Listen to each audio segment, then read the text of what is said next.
joining us in the studio. In the studio is Ken the Dauber My Lord. Pridgeon. I'm trying to get it back to where it was. There we go. Alan's over there just turning all the lights on and off. We're just trying to make sure, Ken, that you don't have epilepsy. That's what we were doing here. Running the strobes. Running the strobes. Running the strobes. You guys got it made here, huh? Right? This is the way. This is the way to run a show, folks. Tap on the glass, and they'll bring you a shot. This is the way to run a show. Let me tell you. Quite swanky. I've never been in something like this. Now, as a veteran of the United States Armed Forces, we have several veterans here at the table. Now, Alan, you're a Marine. Always a Marine. I was in the cavalry, so got out as soon as I could. Is that how that works in the Army? But Ken, you were in the Air Force for a decade. Yes, sir.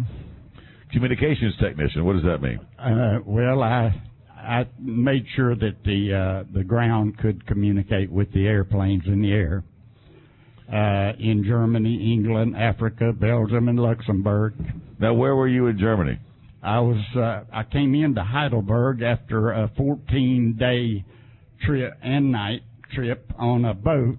And the reason I call it a boat, it was the USNS Private Thomas, and it sure wasn't no ship. Okay, we had. Wait a minute, Ken.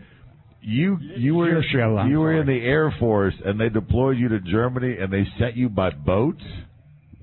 Hey, this was in 1954.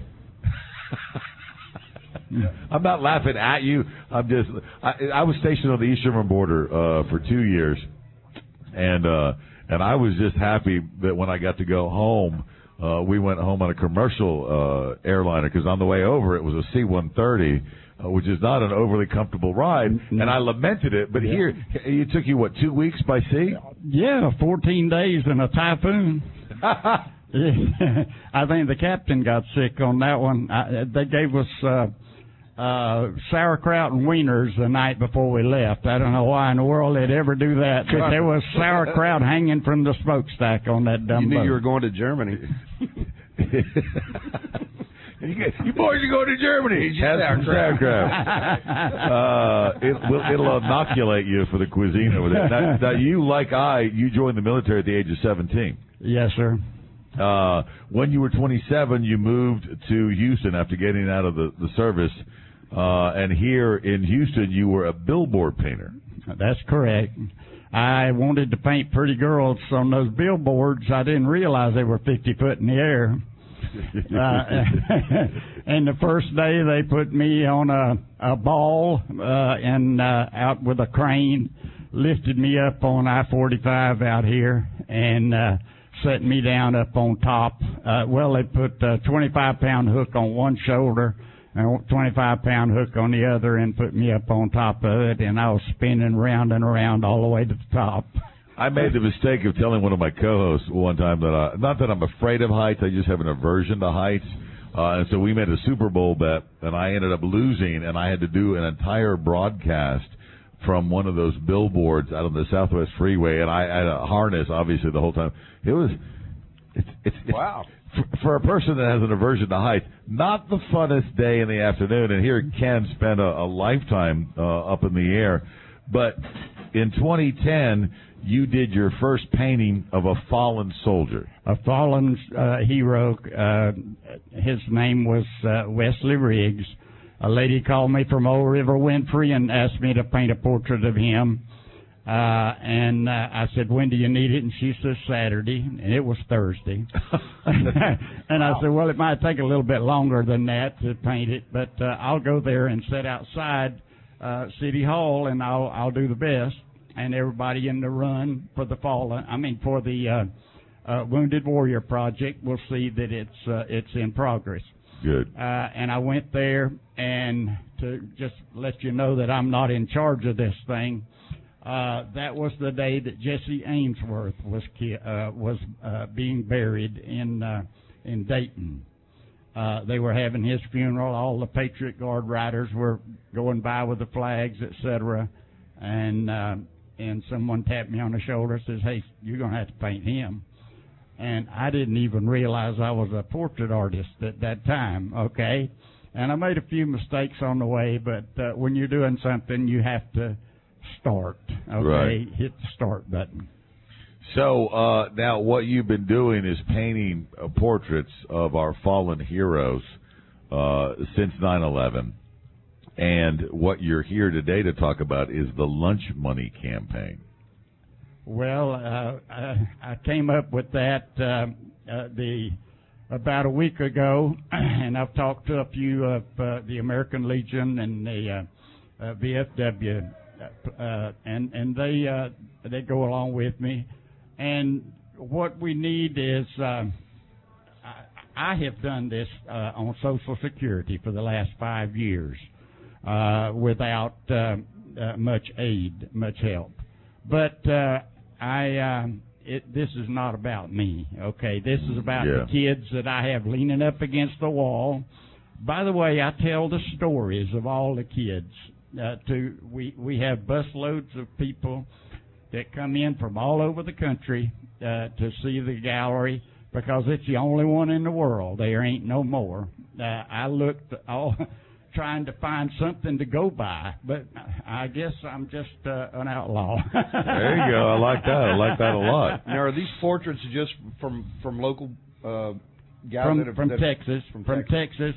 Of course, my latest portrait was of a police officer that was killed a couple of years ago.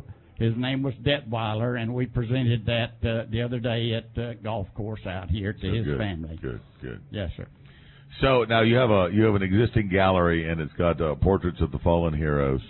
But tell me about this lunch money campaign. Does it culminate or does it start on D-Day? Well, my buddy there, he wants to have a D-Day, and D-Day is the day we get the money. That's D-Day. We're not talking about June 6th. We're talking about the day we get the money. But the thing of it is the reason that we made it lunch money is you can just give. We have portraitofawarrior.org, and you can go to that website. You can see over 100 of my portraits roll by, along with good music, etc. And you can see the building that we're trying to get, and you can press the donate button. And I said, you know what? We've got 1.6 million veterans in Texas. Yep. And we can do this thing, and we can show the world what Texas is all about.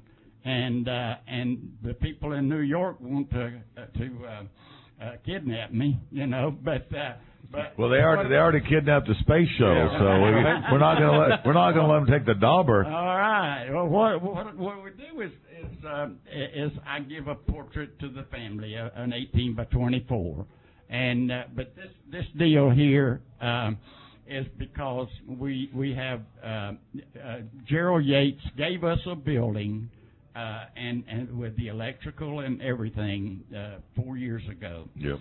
And so Golden Corral gives me my meals for free. Man, I got it made. I'm a millionaire. And sign me up for the baked potato bar, and we're all having a good time. So is the website portraitofawarrior.org? The Portrait of a Warrior, and Warrior is over 100 paintings there. RRIOR. A lot of people, they've confused. They get confused. They think there's an E. It's O. Portraitofawarrior.org. And the idea, the impetus of the lunch money campaign is if you give up 1 day's worth of lunch money. One meal. If we had, you can imagine, you know, if we had 100% participation, 1 meal is all it would take. There you go. Now, we need to tweet this out. All right. Don't do it right now, Keaton. Keaton said, okay, all right, I got it. I'm quick on the draw. I know you are. What a wonderful way to honor these folks from here in Texas, and just for the families as well. If you ever hand a portrait to a family that you've done, and they look in his eyes, you just lose it. Okay, You're doing God's work. I've had 30-minute hugs from men. I'm not kidding you. It just boo-hooing. What a wonderful feeling. Well, I mean, as a veteran, you understand what it means to be prepared to make the ultimate sacrifice. And we're talking about, the people in Texas whose families have made the ultimate sacrifice. And you're just giving them, it's a small token of our own esteem. And it sounds, and I've heard your story before, and I was intrigued by it then. And so when they talked about having you come out, I'm like, absolutely, we want to have them on the show. So any way that we can help and obviously be a part of supporting this to give some element of solace and umbrage to these families here in Texas, it's just a wonderful thing. Portraitofawarrior.org, portraitofawarrior.org. What's the significance of November 11th?